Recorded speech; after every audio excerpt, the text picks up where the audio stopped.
اینها اولین جوانانی هستند که در مکتب متحده تکنیکی ولایتی تشکیلات جمعیتی مددگار مدافع کورس‌های مخصوصی خدمت در صف قواهای مسلح را گذشته ایستادند. در این برابر می‌توانند صاحب شهادتنامه رانندگی گردند و در دعوت بهاری جوانان به صف قواهای مسلح به صف خدمت حربی بپیوندند.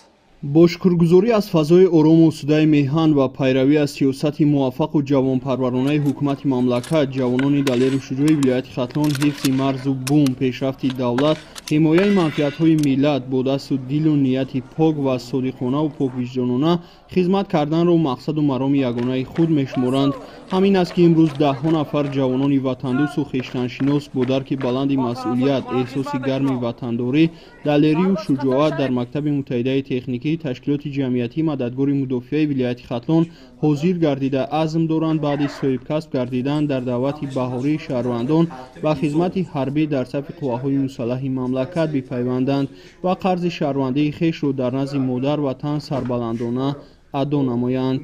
طبق نقشه وزارت مدافع جمهوری تاجیکستان در مکتب متحده تکنیکی ولایت ختلان 140 نفر کسب آموزان گروه درجه اس تامین کرده شدند که این در دو مرحله می باشد. مرحله بهاری باشد 70 نفر، مرحله ترمایی باشد 70 نفر. در این سهم باشد آموزگاران نظریوی باشد، آموزگاران پرتجربه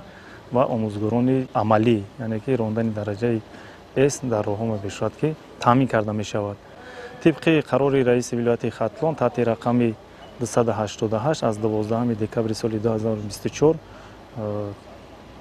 146 نفر به نقشه گرفته شده است که این درجه ب باشد که در همین مکتب متحده تکنیکی ولایت ختلان و تحصیل فرا گرفته شده‌اند. طبق نقشه مکتب متحده تکنیکی ولایت ختلان بین کسب آموزان گروه مخصوص یعنی درجه اس و کسب آموزان گروه درجه ب باشد چهاربینی ها هر هفته گذرانده می شود که این چهاربینی ها از نمود ورزشی حربی عملی بسیار حربه و با قسمت جدا و جمع نمودن اتومات کلاشنیکوف می باشد، پوشیدن نقاب ضد گازی درست گازی و از نمود دویدن با مسافه 100 متر، تورنی کشی، دستخوابانی، گیربرداری از اون جمله گذرانده می شود.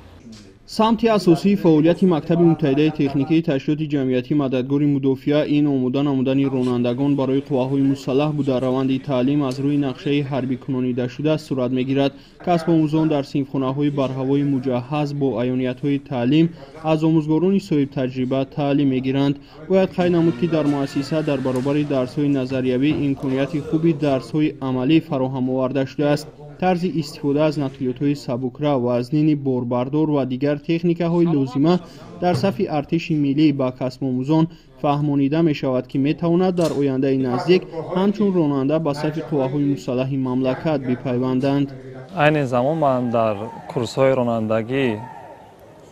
خوانده ایستادم. بعد ختم این کورس‌ها صاحب شهادتنامه رانندگی میشم رایگان و نیت دارم در دعوت بهاری به صف قواهای مسلح جمهوری تاجیکستان شامل شده خدمت مادر وطن را ادا نمایم. سالهای اخیر جوانان ولایت ختلان حس بلند وطندوستی را بالا برداشتند که دعوت‌های تیرماهی سال 2024 را در روز اول به انجام رساندند. این استافت را چگونه که رهبر رئیس ولایت ختلان گفتند ما باید از دست ندهیم تا اینکه امروز هویت ملی جوانان ولایت ختلان بیدار شده است که کوشش میکنند که در صف ارتش مردانه‌وار خدمت نمایند و قرض وجدانی خود را در نزد وطن مادر ادا نمایند. در روند تعلیم با جوانان در برابر درس‌های رانندگی همزمان وابسته به بلند برداشتن احساس گرم وطندوستی، احترام به مقدسات ملی و دیگر ارزش‌های ملی و دولتی با اشتراک نماینده ریاست کار با جوانان و ورزش ولایت ختلان صحبت‌ها انجام داده می‌شود. طور ابراز گردید آمادگی جوانان برای خدمت در صف قواهای مسلح به سطح و صفت تربیت حربی و تندرستی جوانان وابستگی دارد. مقصد از تشکیل درس‌های تربیوی در دل نسل جوان امروزه احساس وطندوستی، خویشتن‌شناسی، صداقت به وطن، شجاعت و دلیری و درک شرف و ننگ و ناموس را بیدار نمودن است. طبق نقشه کاری ریاست کار با جوانان بخش ولایت ختلان در دایره برنامه دولتی تربیت وطندوستی جوانان امروز در شهرنامه ولایت ختلان از جانب ریاست کار با جوانان بخش ولایت ختلان برای باز هم بلند برداشتن موقع جوانان در صف قوای مسلح جمهوری تاجیکستان و بدون نمودن حس بلند و تندرستی در دل جوانان امروز در دلخواه شهرنامه ولایت ختلان چوگابی‌های حربی ورزشی برگزار کرده شده است تا اینکه در بین جوانان سنی دعوتی بازی‌های حربی ورزشی برگزار کرده می‌شود که بازی‌های تیرپرانی مسابقه‌های گوناگون ورزشی که تو اینکه از چست و چالاکی جوانان ما رو نشان می‌دهد و حسی بلندی و تندرستی آنها رو بالا می‌بردارد. این روزها ما کوشش کرده هستیم که در بین جوانان سن دعوتی و سربازان قسم‌های نظامی گارنیزون ختلان چوگابی‌های گوناگون رو برگزار نماییم تا اینکه هویت ملی رو آنها رو بیدار نمودیم. حسی بلندی و تندرستی آنها رو ما باید بیدار نماییم.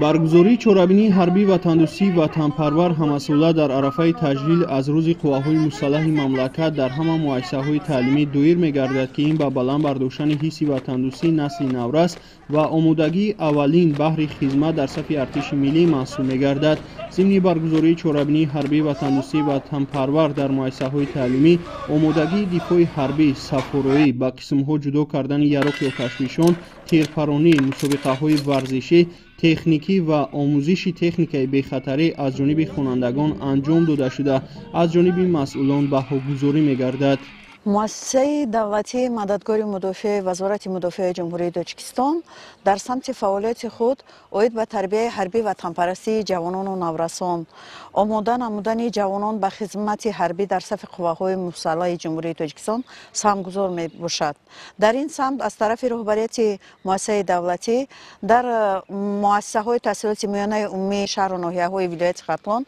درس‌های کشاد عاید به قسم‌ها جدا و جمع نمودن автомат کلاشنیکوف، پوشیدن درست نقاب ضد گازی، مشق‌های سفارایی برگزار کرده می شود. قبول قانون جمهوری تاجیکستان درباره تربیت و تندرستی شهروندان، برنامه ملی رشد اجتماعی جوانان در جمهوری تاجیکستان برای سال‌های 2022-2026 و برنامه دولتی تربیت و تندرستی و تحکیم هویت ملی جوانان تاجیکستان برای سال‌های 2023-2027 در سمت تربیت و تندرستی شهروندان تدبیرهای سریع و سودمند و در خور نیازهای جامعه کشور محسوب می‌یابند. جمعه‌خان باباخانزاده، دلی شریفزاده، نمازعلی ارگش مخصوص برای برنامه اطلاعاتی و تحلیلی جنبشی 7 روزه ختلان.